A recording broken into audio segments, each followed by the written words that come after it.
গর্ভবতী স্তন্যদানকারী মহিলাদের ক্ষেত্রে রোজার হুকুম কি? গর্ভবতী মায়েরা এবং স্তন্যদানকারী নারীরা মায়েরা তাদের এই অবস্থাগুলোতে তারা রোজা রাখবেন। যদি তাদের রোজা রাখলে নিজের কিংবা সন্তানের জীবন হুমকির মধ্যে পড়তে পারে, তাহলে অবশ্যই তারা জীবন রক্ষার প্রয়োজনে রোজা রাখবেন না এবং পরবর্তীতে রোজাগুলো রেখে দিবেন। কিন্তু গর্ভবতী মায়েরা অনেকে আছেন যে একটু কষ্ট হলে তারা মনে করেন না আমি ওদের রোজা রাখতে পারবো না। দেখুন, আমাদেরকে সহনশীল হতে হবে। ইসলাম চায় একজন মুসলমান সহনশীল হবেন, একজন মুসলমান কষ্ট সহিষ্ণু হবেন, একজন মুসলমান ধৈর্যশীল হবেন। আজকাল তো অনেক মা বাপ আছেন ছোটো বাচ্চাদেরকে রোজা রাখাতে চান না, অথচ আমাদের বাচ্চাদেরকে রোজা রাখানো আমাদের উচিত, তাদেরকে কষ্ট সহিষ্ণু করা উচিত।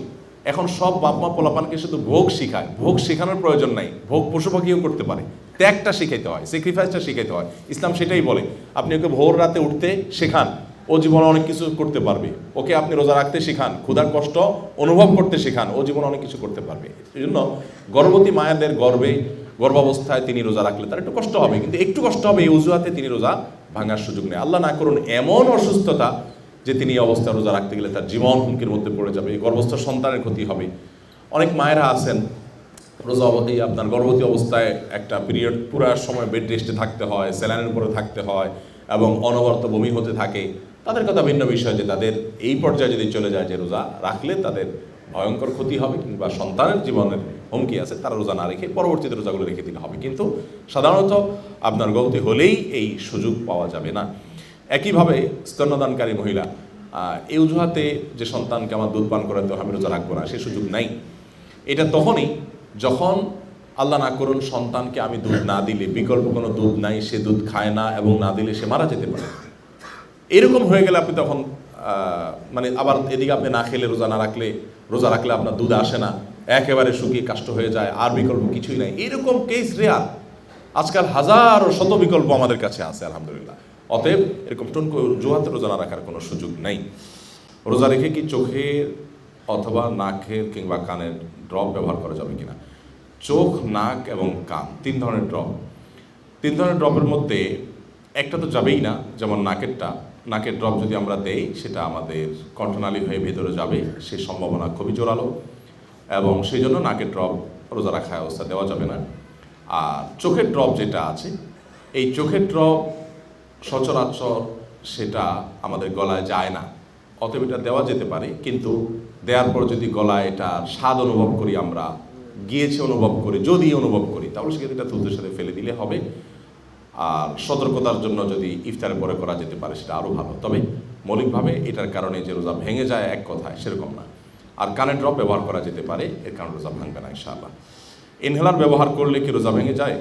এটা নিয়ে মতপার্থক্য আছে।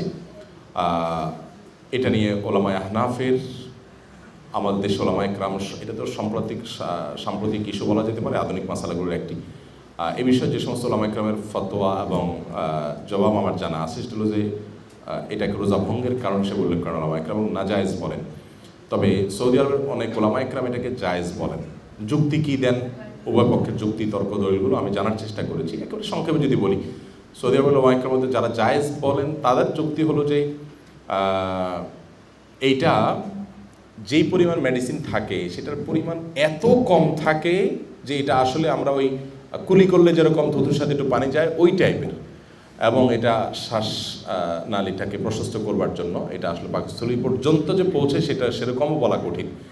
তো এই সমস্ত কারণ দেখিয়ে তারা এটাকে জায়েজ বলেন। কিন্তু এহতিয়াত এবং সতর্কতা হলো এটা ব্যবহার ইফতারের পরে করা, এবং এটাকে আমরা ব্যবহার করব না রোজা অবস্থাতে। এটাই হলো সতর্কতাপূর্ণ মত, এটা এহতিয়াতপূর্ণ মত। এবং সেই সাথে আপনার কতটুকু যায় কি, মানে আমি এই মাপজোপের মধ্যে যদি চলে যাই, মানে যাচ্ছে ভিতরে এবং সেখান থেকে পাকস্থলীতে যেতে পারে, সে সম্ভাবনা আশঙ্কা আছে, সব মিলিয়ে এহতিয়াত অবলম্বন করা বা সতর্ক থাকাটাই হলো অধিকতর উপযোগী এবং আমার কাছে মনে হয় ভালো উত্তম। তবে যদি কারোর এরকম পরিস্থিতি হয়, আল্লাহ না করুন শ্বাসকষ্ট, তিনি মরণাপন্ন অবস্থা, তাহলে তো তার জন্য ওই অবস্থা রোজা ভাঙাই জায়েজ আছে। ডেন্টালের চিকিৎসা, এটা ফরাজে ডেন্টাল আছে যেহেতু ওনাদের, মুশকিল এটা তো করা কঠিন, কারণ ডেন্টাল ট্রিটমেন্টে তো অবশ্যই আপনার মুখের ভিতরে যে পানি পাইপের মাধ্যমে দেওয়া হয় এটা তো গলার ভিতরে যাবেই, এবং এটা তো আসলে ঠেকাবার কোনো উপায় নেই। যদি এমনি নর্মাল চেক আপ হয় যে ঠিক আছে চেক আপ করতে পারলেন। তো এখন মুশকিল হলো এই মাসআলাগুলো বললে আপনাদেরই সমস্যা, দিনের বেলা রোগীদেরও সমস্যা, আসতে পারবে না। এই জন্য মিডল ইস্টে রমজান মাসে যে কালচারটা হয়, সাধারণত এই ধরনের প্রতিষ্ঠানগুলো রাতে খোলা থাকে 10টা 11টা 12টা পর্যন্ত, দিনের বেলা মানুষ রেস্ট করে ঘুমায় আর কি। তো আমাদের তো সেই কালচার আসলে বেড়ে ওঠে নাই, কিন্তু রোজা রেখে আসলে দাঁতের চেক আপ হতে পারে, যেটাতে কোনো ভেতরে কিছু যাবে না। কিন্তু যখন আপনি ট্রিটমেন্ট করবেন ফিলিং বা রুট ক্যানেল, তখন তো আপনাকে পানি ইউজ করতে হবে। এই পানিগুলো আপনি বেচারা শুয়ে থাকবে, অবশ্যই ভিতরে যাবে, মানে এটা তো সে নিয়ন্ত্রণ করতে পারবে না। যদি এমন হতো যে ট্রিটমেন্ট করছেন আর তিনি থুতুর সাথে পানিটা ফেলে দিচ্ছেন, কোনো কিছু ভিতরে যাচ্ছে না, এটা যদি নিশ্চিত করা যেত তাহলে অবশ্যই জায়েজ, সেটা না জায়েজ হওয়ার কোনো কারণ থাকতে পারে না। ফাতেমা আইডি থেকে আপনি লিখেছেন, গর্ভবতী নারীর রোজা না রাখার সুযোগ আছে কিনা? গর্ভবতী নারী যদি রোজা রাখার ফলে গর্ভস্থ সন্তান ভয়াবহ কোনো ক্ষতির সম্মুখীন হবে, আল্লাহ না করুন সেরকম আশঙ্কা যদি তৈরি হয়, তাহলে সেক্ষেত্রে তিনি রোজা না রাখার সুযোগ আছে। কিংবা তিনি রোজা রাখলে তার নিজের জীবনহানির আশঙ্কা যদি থাকে, তাহলে সেক্ষেত্রে রোজা না রাখার তার সুযোগ আছে। কিন্তু গর্ভস্থ নারী গর্ভবতী অবস্থায় রোজা রাখলে তার একটু কষ্ট হবে, গর্ভস্থ সন্তানের একটু কষ্ট হতে পারে, এরকম কিছু চিন্তা করে রোজা না রাখার কোনো সুযোগ নেই। রোজাটা এরকম ছেলে খেলা নয় যে সামান্য ঠুনকো অজুহাতে আমরা রোজাটা ছেড়ে দিব, বরং এই অবস্থা রোজা রাখার আপনার চেষ্টা অব্যাহত রাখতে হবে। প্রয়োজনে আপনি সাপ্লিমেন্টারি বিভিন্ন খাবার গ্রহণ করবেন যাতে শরীর আপনার দুর্বল হয়ে না পড়ে। আপনি আরও বিভিন্ন পদ্ধতিতে রোজা রাখাটাকে সহজ করতে পারেন, যেন দিনের বেলায় বেশিরভাগ শুয়ে ঘুমিয়ে এবং রাতে বেলায় কাজ করে আপনি দিনের রোজা রাখাটাকে সহজ নিয়ে করতে পারেন। এরকম বিভিন্নভাবে আমাদের মা বোনদের রোজা রাখা উচিত। গর্ভস্থ সন্তান নেককার হওয়ার জন্য আপনার ইবাদতবন্দিকে আরও বেশি করা উচিত, যাতে করে এটার প্রভাব তার উপরে পড়ে। তবে হ্যাঁ, এটার জন্য অবশ্যই নিজের সেফটি এবং সন্তানের সেফটির বিষয়ে আপনি খেয়াল রাখবেন। এরপর এমডি রাসেল আপনি লিখেছেন, দুগ্ধপোষ্য শিশুর মায়ের রোজার বিধান কি? দুগ্ধপোষ্য যে শিশু আছে সে শিশুর মায়ের সিয়াম এটা অবশ্যই রাখতে হবে। আমাদের অনেক মায়েরা আছেন সন্তান দুধ পান করে, তার এই অজুহাত তিনি রোজা রাখেন না, এটা জায়েজ নাই। হ্যাঁ, যদি এমন হয় আপনি রোজা রাখলে সন্তান কিংবা আপনার জীবনহানির আশঙ্কা আচ্ছাদা না করুন, তাহলে সেক্ষেত্রে রোজা না রাখার সুযোগ আছে, পরবর্তীতে সে রোজা রেখে দিবেন যখন স্বাভাবিক হয় পরিস্থিতি। কিন্তু এই ঠুনকো অজুহাতে সন্তান বা আপনার জীবন হুমকির মধ্যে পড়বে, বিপন্ন হতে পারে, সেটি কিন্তু এত সহজ নয়, আমরা সবাই কম বেশি জানি।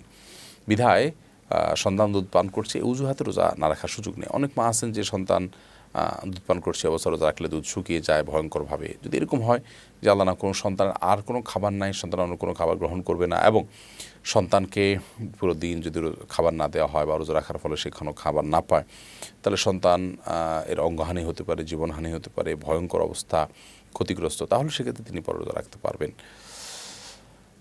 আসলে আমাদের অনেকে আমরা মনে করি যে সামান্য ঠুনকো অজুহাতেই বোধহয় রোজা ভেঙে ফেলা যায় না, বরং নিরুপায় হলে তখন অবশ্যই আমরা রোজা ভাঙতে পারবো।